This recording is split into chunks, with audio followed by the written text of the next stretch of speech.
Un saluto ai lettori del Messaggero Veneto. Parliamo di Friuli Doc, quello che dovrebbe essere l'evento più importante e più significativo di Udine e dell'intero Friuli. Durante una conferenza stampa di presentazione dell'iWineTech, che è un evento che si terrà a marzo prossimo tra Trieste e tutta la regione, è stata illustrata da Promoturismo FVG una slide dove sono stati inseriti i 4 eventi strategici per attirare turisti stranieri.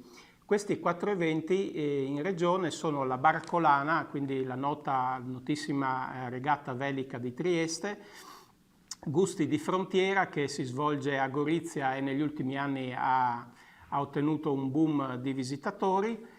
Poi c'è Vinitaly, la manifestazione a Verona dove si incontra un po' tutto il mondo del vino.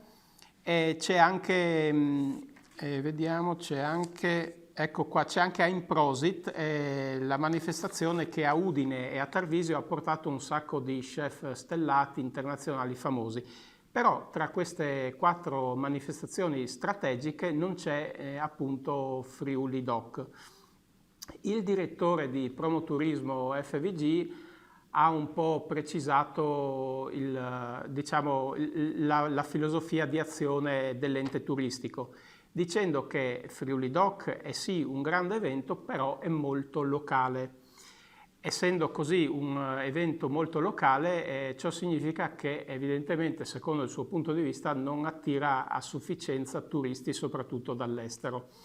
Alla conferenza stampa era presente anche l'assessore udinese Maurizio Franz, che sul momento non ha fatto alcuna dichiarazione, poi lo abbiamo sentito e un po' ha precisato il punto di vista del comune, dicendo che chiederà un incontro con l'assessore Bini appunto per avere qualche chiarimento, soprattutto perché potrebbero esserci magari dei tagli, speriamo di no, ai finanziamenti per Friuli Doc.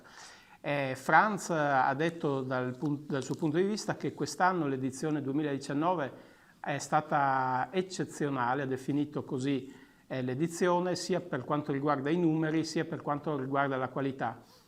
E ha detto che c'è già stato un grosso impulso verso l'estero, soprattutto verso l'Austria, la Slovenia, con gli stand carinziani e stiriani che hanno ottenuto un grosso successo e che l'obiettivo è quello di potenziare ancora di più questa diciamo, linea per Friuli Doc.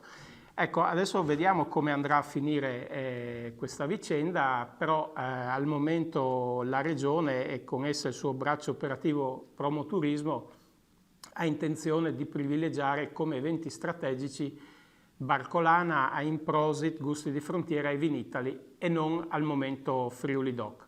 Vedremo gli sviluppi di questa vicenda che insomma potrebbe essere anche vista anche come una polemica tra i 2 enti, Regione e Comune. Grazie.